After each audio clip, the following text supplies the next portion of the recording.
Let's go ahead and talk about the downfall of Gavin Newsom. It's been a tough month. It's been a tougher week. Economic woes, political backlash from his own party, and more Trump raids are coming this summer. And I'll explain why shortly. But just remember that Newsom's California is the only place where you could lose your business and your mind at the same time. Over the past week, Gavin Newsom has faced a lot of scrutiny from the public because much of this criticism is coming from the economic concerns. A lot of people are worried that businesses are going to leave. More businesses are going to leave California for other states. And the reason why is because In-N-Out is dipping out. They're going from California to Tennessee. That's where they're moving their headquarters, obviously citing high taxes and crime and regulatory burdens. And the move just fuels more accusations that Newsom's policies are driving businesses out of the state and will contribute to more economic fallout, which is not good. Now, this has been in the works for a while. Don't forget, this happened 6 months ago in Newsom's California. Head of In-N-Out Burger is explaining the decision to close its only restaurant in Oakland. The company shut down the restaurant near Oakland International Airport last January.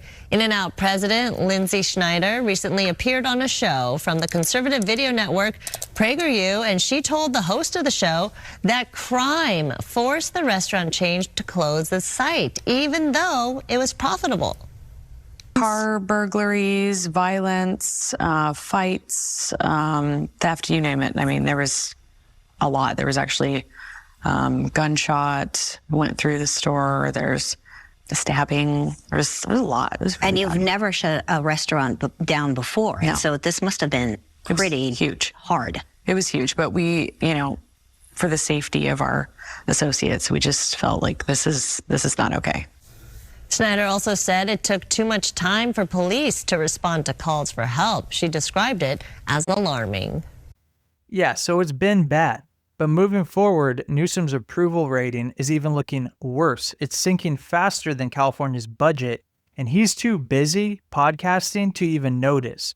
Now, don't forget that earlier this month, Cal Matters put out an article, and it was explaining how Gavin Newsom is facing criticism from his own party. The progressives are turning on him because it appears that he's having tougher actions and stances on homelessness encampments, street crime, and transgender athletes in sports, as well as opposing criminal justice reforms like Prop 36. He got going, the governor couldn't stop talking about what his party was wrong about.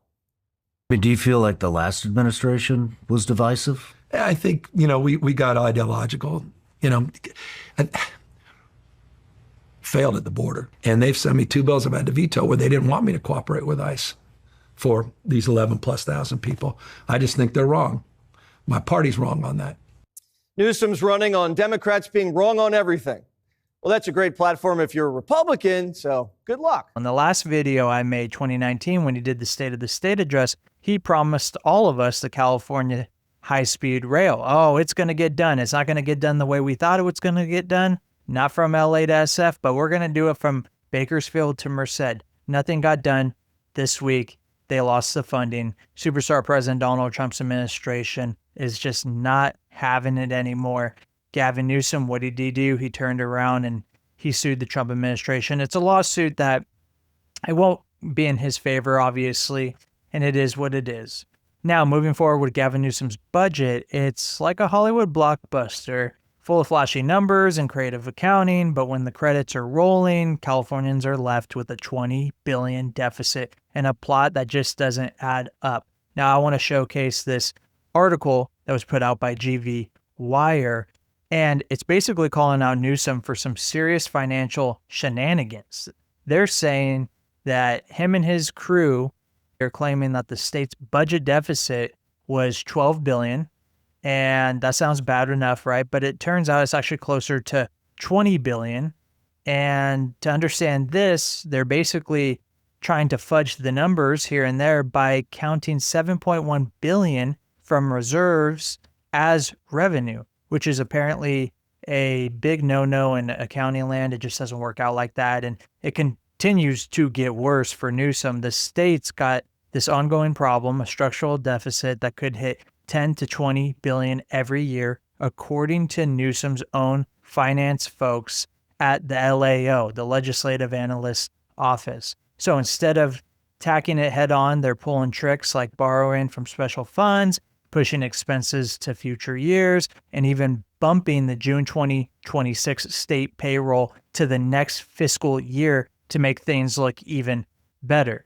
But right now, California has a broken leg, and Gavin Newsom just thinks that, oh, that's okay. We could just put a Band-Aid on a broken leg. But it's just not working, like we all know. Now, I want you to remember back in 2022 when Newsom was basically saying like, hey, we've got a $97.5 billion surplus. And even that was kind of a joke. That was based on a fantasy of $40 billion revenue boost that never showed up. And so now California's staring down a $165 billion shortfall over 4 years. And this has critics kind of just freaking out, basically dissecting it like this and saying that this is the kind of stuff that leads to a financial train wreck. And it's not looking good because California families, I don't know if you've looked at the data before, but California families have the highest credit card usage, right? So they have to pay more. They're charging more on their credit cards, and it's not good. I've covered it before in the past on Newsbreak, but it's looking pretty bad. And also, apparently, over 30,000 Californians file for bankruptcy every year, and a few cities have already hit rock bottom. We see what's going on. There's a lot of cities that are also in deficits.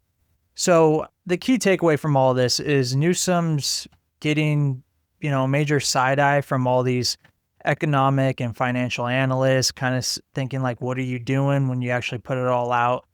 Basically, you're lying to Californians, and it's really sad. So we need more transparency in the California budget, and, it is what it is. But in the next 4 years, if it's really going to be a $165 billion shortfall, it's like, he doesn't care. He's going to be gone, right? And then if he has it his way, he's going to be president of the United States, which obviously we hope that doesn't happen. But I do want to move forward and give an update on the final numbers are there, basically in Southern California at Glass House Farms. There was 360 folks suspected of being in the U.S. illegally, including 14 immigrant kids. So last time I checked, it was 10. I guess now it's 14. And it's got all these California Democrats worried right now that superstar President Donald Trump and his all-star administration is gearing up for bigger crackdown on the weed industry, which is going to be interesting. But what's crazy is don't forget that this all happened under Newsom's nose, letting this all happen. And so now, meanwhile, the California Department of Cannabis Control is digging into a child labor complaint, which is raising some eyebrows, obviously. And get this, the United Farm Workers are telling non-citizen workers to steer clear of cannabis jobs altogether. So it's a pretty messy mix right now, but it's ironic that Trump's administration had to step in and make this historic bust for then all of a sudden now the United Farm Workers and the California Department of Cannabis Control, like now they're starting to come in and do things like, come on. And then also moving forward, this is what I mean about more crackdowns coming this summer, as the Trump administration has given ICE access to personal data of 79 million Medicaid enrollees. This includes the names, addresses, birthdays, ethnicities, and social security numbers, and they're looking to track down undocumented immigrants. But there is a catch here. They have till September 9th. They can't download the data. They could only go in Monday through Friday, 9 to 5. So I'm not too sure how efficient they will be, but we already know that they will most likely be efficient enough to create some chaos in California, as the Democrats are going to put it, even though they're just going to be doing their jobs and abiding by federal law. And it is what it is. But you have people like Senator Adam Schiff that's mad about it. And I'm just letting you know now, moving forward, these California Democrats are going to just keep on letting people know. They're going to keep on spreading lies, saying that, oh, ICE is doing this and they're just throwing people in vans and abducting them. You're going to hear all those lies coming soon. So now you got a quick rundown on the downfall of Gavin Newsom and the economic woes, political backlash, and the Trump raids that are coming soon.